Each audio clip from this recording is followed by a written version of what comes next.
Okay, so for this next unit, we're going to be talking a lot about area and volume. Actually, volume is probably going to be the predominant topic, but we're going to start off today with talking about the area between two curves. So if you take a look at the do now, the do now says, find the area bounded between the curve f of x equals negative x squared plus 2 and above the line g of x equals 1 on the interval from negative 1 to 1. Okay, so what we're basically doing is we're finding the area bounded between these two curves right here. That's what we're looking for. So if we think about how we did area before, when you hear area in calculus, you should think integral, because that's how we did the area under the curve. Imagine that we could take the area underneath this entire parabola, okay, and then from it, subtract away the area that's underneath that line, and then the leftover area would be the area of the shaded region. So how do you think we could set that up? All right, well, again, area under the curve is an integral, so we're going to take the integral. We're going to use it along the interval that we can see. We can see right here it says on the interval from negative 1 to 1, or what we're going to think of later is the intersection points between our two curves. So integrate from negative 1 to 1. Okay, it's going to be the area underneath the upper function minus the area underneath the lower function. So the upper function in this case is that parabola, negative x squared plus 2. Okay, and you're going to subtract from that the area that's underneath the line itself, which would be 1. Okay, you can go ahead and you can plug this in your calculator as like y1 and y2. There will be some that we do by hand a little later, but for now, just to kind of get the concept, you can go ahead and plug that in your calculator, and you'll see that this comes out to be 4/3 or approximately 1.333. Repeating. It's really fine if you leave it as a decimal or a fraction for right now. Obviously, again, multiple choice would really, dictate the difference between if you could use a calculator or not use a calculator. I would imagine on a part 2, it's probably going to be a calculator type question. Okay, so again, this is the focus of today's lesson is area between two curves, and the concept of what I just went through with you, the fact that you're integrating along a region from basically the first intersection point to the second intersection point, especially if it's between two curves, of the upper function minus the lower function. Okay, essentially what you're doing here is you're finding, for example, if you look at the back of the do now, you're finding the difference between the function values along those curves. Okay, as I find each individual difference and then eventually add them all together, that's what allows me to shade that entire region in. Okay, so in some cases, they'll have to give you the interval. In other cases, you'll actually have to find the intersection points. Again, having your graphing calculator with you will be very beneficial for this lesson. So if you take a look at number 1, it says find the region bounded by the graphs f of x equals x squared plus x plus 2 and g of x equals negative x on the interval from 0 to 1. So the shaded region we're looking to find is the one that starts at 0, ends at 1, okay, and is bounded between these two curves. And as I just mentioned to you, the main idea as you're doing upper function minus lower function, so you can find the difference between their function values and integrate it from the beginning of the region to the end of the region. As I said, this one's nice because they actually give you that the bounds go from 0 to 1. In other cases, sometimes you'll have to actually, figure out what they are based on intersections. In this case, the upper function is this parabola type shape that's up top. So f of x is our upper function. You can even abbreviate this as f of x if you'd like when you're writing your calculations, or if you want to go in your calculator, you could put this in as like y1 and y2 or something like that. Again, go ahead and use your calculator for today. Pause the video if you need to, because we're trying to get the concept of how you set up the area. You don't have to worry so much about doing it by hand. Okay, if I go ahead and I plug that in my calculator, this comes out to be 3.333 repeating. Obviously, again, remember the AP standard of rounding to 3 decimal places. Okay, so the difference in question number 2 is that in question number 2, you're not given an interval like in the previous one. So this time we actually have to find out where do these curves intersect. Now, if you didn't have an image already provided to you, you would go in your calculator, plug in f of x as your y1, plug in g of x as your y2, and do second, trace, intersect to come up with the intersections. In this case, you're lucky because you have an image already. And if you take a look, it looks to me like it's -3, that's the first intersection, and 2, that's the next intersection. Alternative ways, like let's say it wasn't a graphing calculator problem, you would just set these two functions equal to each other. 6 minus x squared equals x. And that will end up being a quadratic that will eventually give you -3 and 2 anyway. Okay, so you're setting up your integral to go from the first intersection to the second intersection. Upper curve minus lower curve. Okay, upper curve in this case is once again the parabola. So that's 6 minus x squared. So I'll call that f of x. Okay, and then my lower function was g of x. And again, you can go ahead and plug this in your calculator for now, or if you want to try to practice it by hand, go right ahead and practice it by hand. You should end up getting an answer that comes out to be 20.833. Okay, so additional things you'll have to watch out for. Let's say that you were doing an area bounded between two curves that has multiple intersection points.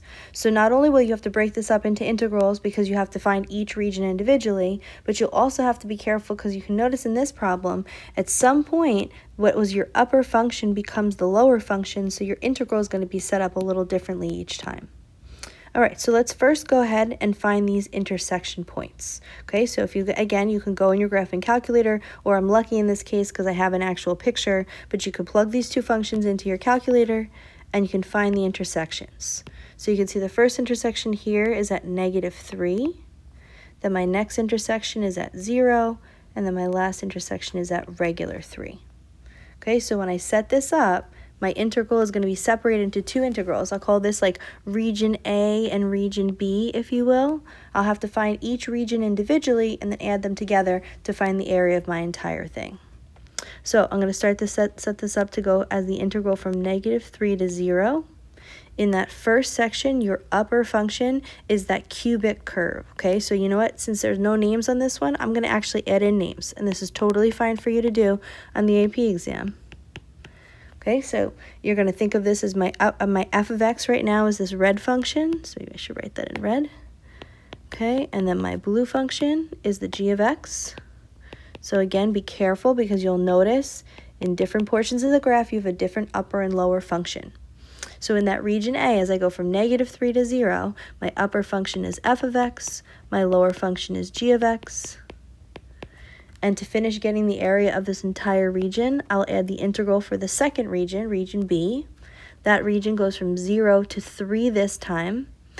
Notice this time it's now g of x that's on top and f of x that's on the bottom. And again, when you go and plug this in your calculator, be careful. Like, let's say you called this first one y1 and that second one y2. You would initially be doing y1 minus y2, but then in your second calculation, you're doing y2 minus y1.